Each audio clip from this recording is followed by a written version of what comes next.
Hello viewers, मेरे channel Sumit health and medicine में आपका स्वागत है। तो बहुत सारे लोग जानना चाहते हैं जॉब आफ्टर फार्मेसी, खासकर डिप्लोमा डी फार्मेसी करने के बाद और बी फार्मेसी करने के बाद किस तरह के जॉब मिल सकते हैं, और सरकारी नौकरी हो चाहे प्राइवेट सेक्टर हो।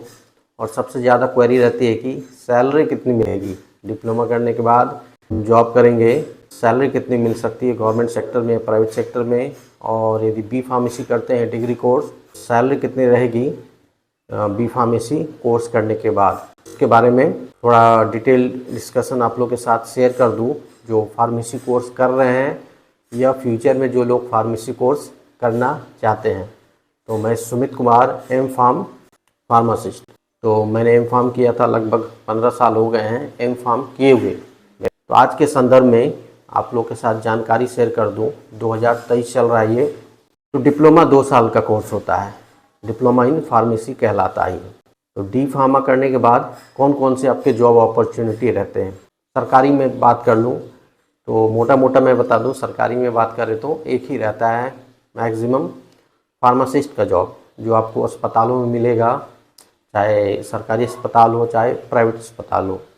अब बात करें जो सरकारी अस्पताल में जॉब लगेगी, चाहे स्टेट गवर्नमेंट का हो चाहे सेंट्रल गवर्नमेंट का हो, तो सैलरी कितनी मिल सकती है यदि फार्मासिस्ट एज ए फार्मासिस्ट के रूप में ज्वाइन करेंगे। फार्मासिस्ट का काम पता ही है आपको कि डॉक्टर जो दवाई लिखते हैं प्रिस्क्रिप्शन, उस प्रिस्क्रिप्शन को पढ़ना होता है और वो दवाई हमें पेशेंट को देना होता है। पहले ज़माने में कंपाउंडिंग होती थी, खुद ही बनाते थे, पैक करते थे टेम्प्रोरी और वो देते थे। तो वो तो अब ज़माना चला गया है। अब तो दवाई तैयार होके आती है, पैक होके आती है, जस्ट प्रिस्क्रिप्शन पढ़ना है, दवाई क्या है, मरीज़ को बताना है आपको दवाई कितनी कितने टैबलेट ये जो दिया है किस तरह से लेना है, सिरप है तो कितना ml लेना है, कितने टाइम लेना है, कितने दिनों तक लेना है, वो डॉक्टर वहाँ लिखा रहता है प्रिस्क्रिप्शन में, उसको वो दवाई देते हैं और समझाते हैं। तो मोटा मोटा यही काम होता है फार्मासिस्ट का। तो सरकारी में बात करें तो सैलरी आपको 30,000 से लेकर 45 या 50,000 तक मिल सकता है, डिपेंड करता है। स्टेट गवर्नमेंट में कम सैलरी मिलती है और यदि सेंट्रल गवर्नमेंट में जाए तो ज़्यादा सैलरी मिलने की संभावना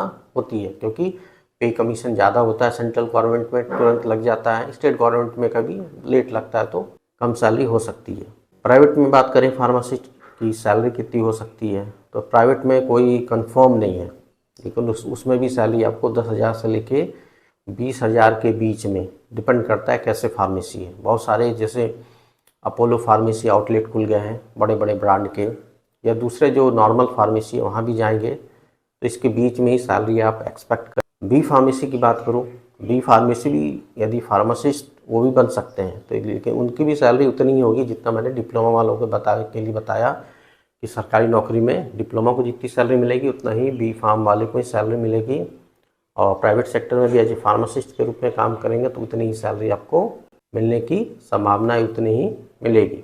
अब बात करें कि उसके बाद क्या अपॉर्चुनिटी हो सकती है, तो मार्केटिंग करते हैं लोग, मेडिकल रिप्रेजेंटेटिव, लेकिन डिप्लोमा इन फार्मेसी कर रखा है तो आपने उसके लिए ग्रेजुएशन की ज़रूरत होती है। अच्छी कंपनियां ग्रेजुएट डी फार्मेसी कर रखा है, उसके साथ ही आपने पहले या बाद में ग्रेजुएट कर रखा है साइंस से, तो क्या है आप मार्केटिंग भी आसानी से कर सकते हैं। ये प्राइवेट जॉब के बारे में बता रहा हूँ, सरकारी में बहुत कमी होती है। कंपनी इक्का दुक्का कंपनी है, कर्नाटका एंटीबायोटिक है, सरकारी कंपनी है कर्नाटका स्टेट गवर्नमेंट की, वो MR रखते हैं मेडिकल रिप्रेजेंटेटिव। ज़्यादातर 99.9% आपको प्राइवेट सेक्टर की कंपनियाँ मिलेंगी, सन फार्मा है, सिप्ला है, ऐसी बहुत सारी, मैनकाइंड फार्मा है, बहुत सारी कंपनियाँ मिल जाएंगी।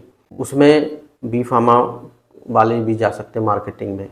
दवाई बेचनी होती है, टारगेट होता है 2 लाख 5 लाख 7 लाख, जैसा एरिया है जितना डिमांड है, विजिट करना पड़ेगा, डॉक्टर को कन्विंस करना पड़ेगा, कंपटीशन बहुत ज़्यादा है उसमें।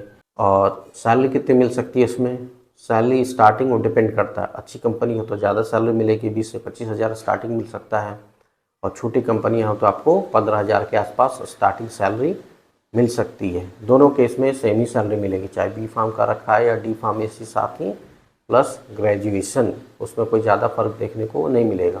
बी फार्मा की बात करो कि और कौन से जॉब मिल सकते हैं, ड्रग इंस्पेक्टर बन सकते हैं यदि वैकेंसी निकले तो, बहुत कम ही वैकेंसी निकलती है किसी भी गवर्नमेंट में, तो ड्रग इंस्पेक्टर बन सकते हैं जब भी निकलती है। उसकी ठीक ठाक सैलरी होती है, 60,000 के आसपास सैलरी आपको मिल जाएगी यदि 50 से 60,000 ड्रग इंस्पेक्टर में चयन होता है अधिकारी का पोस्ट रहता है। उसके बाद सरकारी नौकरी बी फार्म बेसिस पे ड्रग एनालिस्ट का रहता है। ड्रग की टेस्टिंग करते हैं दवाइयों की, सरकारी एजेंसियां होती हैं, उनमें भी जॉब मिल जाता है बी फार्मेसी वालों को। तो स्टेट गवर्नमेंट की भी होती है, भारत सरकार सेंट्रल गवर्नमेंट की भी होती है, तो उसमें भी जॉब मिल जाएगा। उसका भी सैलरी मोटा मोटी बता दूँ 40 से 60 हज़ार के बीच स्टार्टिंग सैलरी आपकी उसके आज के डेट में आपको मिलने की उसमें संभावना है। इसके अलावा जो लोग दवाई कंपनी में जॉब करना चाहते हैं, चाहे डी फार्मेसी वाले हो चाहे बी फार्मेसी वाले हो, तो उसके संदर्भ में बता दूँ, डी फार्मेसी वाले दवाई कंपनी में जॉब कर सकते हैं जो टेक्नीशियन के रूप में। तो उसमें भी स्टार्टिंग सैलरी 10 से 15 हज़ार के बीच होती है। बी फार्म वाले जा सकते हैं, किसी भी डिपार्टमेंट में है, कंप्रेशन है, मतलब प्रोडक्शन है, क्वालिटी कंट्रोल है, क्वालिटी एश्योरेंस है, पैकिंग है, F&D है, फॉर्मुलेशन एंड डेवलपमेंट है, R&D है, रिसर्च एंड डेवलपमेंट है, रेगुलेटरी अफेयर है। तो बहुत सारे डिपार्टमेंट हैं, उसमें आपको जॉब मिल जाएगा। तो स्टार्टिंग सैलरी वही रहती है 15 हज़ार के आसपास, मोटा मोटा मैं बता दिया।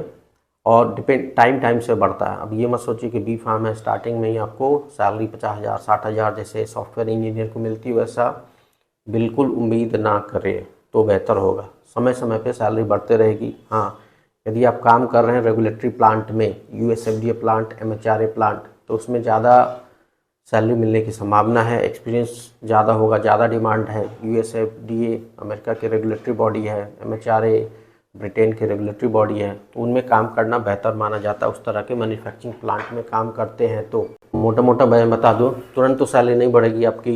दवाई कंपनी में काम करेंगे तो मैन्युफैक्चरिंग कंपनी जहाँ दवाइयाँ बनती है, लेकिन 5 साल 7 साल के बाद ठीक ठाक सैलरी हो जाएगी। मतलब 5 साल 7 साल के बाद आप 50 हज़ार के आसपास सैलरी आपकी हो जाएगी। 8 घंटे का काम होता है, कहीं कहीं शिफ्ट में भी काम होता है, 6 से 2 बजे, 2 से रात 10 बजे जो शिफ्ट होती है, एक जनरल शिफ्ट होता है। तो मैन्युफैक्चरिंग प्लांट तो क्या 24 घंटे चलती है, तो मैं शिफ्ट में काम करना पड़ सकता है। लेकिन सडन सैलरी की उम्मीद कतई ना रखें। हाँ, समय के साथ सैलरी बढ़ेगी। स्टार्टिंग में काफ़ी स्ट्रगल होता है, बहुत कुछ सीखना होता है, क्योंकि जो पढ़ाई करते हैं उसमें मैन्युफैक्चरिंग से रिलेटेड कुछ प्रैक्टिकली सिखाया नहीं जाता। ज़्यादातर लोग क्लासेस में थ्योरी लेवल पर ही पढ़ते हैं, प्रैक्टिकल नॉलेज बहुत ही कम होता है, 1-2% होता है, ज़्यादातर थ्योरेटिकल नॉलेज होता है। तो ये ड्रॉबैक है बी फार्मेसी करने के बाद भी। दूसरा, BSc वाले भी कॉम्पिटिटर होते हैं। क्वालिटी कंट्रोल डिपार्टमेंट में ज़्यादातर BSc वाले कम्पीट करते हैं, फार्मेसी वालों से ज़्यादा BSc वालों को लेना पसंद करते हैं, MSc वालों को लेना पसंद करते हैं, जहाँ पर दवाइयों की टेस्टिंग होती है क्वालिटी कंट्रोल लैब में। तो ये तो मैंने मोटा मोटा बता दिया, मतलब जो आपको आफ्टर बी फार्मेसी के बाद क्या क्या जॉब के ऑप्शन है, कितनी सैलरी आपको मिल सकती है। तो आई होप ये जानकारी आपको पसंद आया होगा। इसी तरह की जानकारी आप लोग के साथ शेयर करते रहूँगा, जिससे आप लोग को दुविधा ना हो, आपको आगे की फ्यूचर चूज़ करने में या जॉब सर्च करने में, और क्या माहौल है अभी का, फार्मेसी के बाद कौन कौन से जॉब मिल सकते हैं और कितनी सैलरी मिलने की संभावना हो सकती है।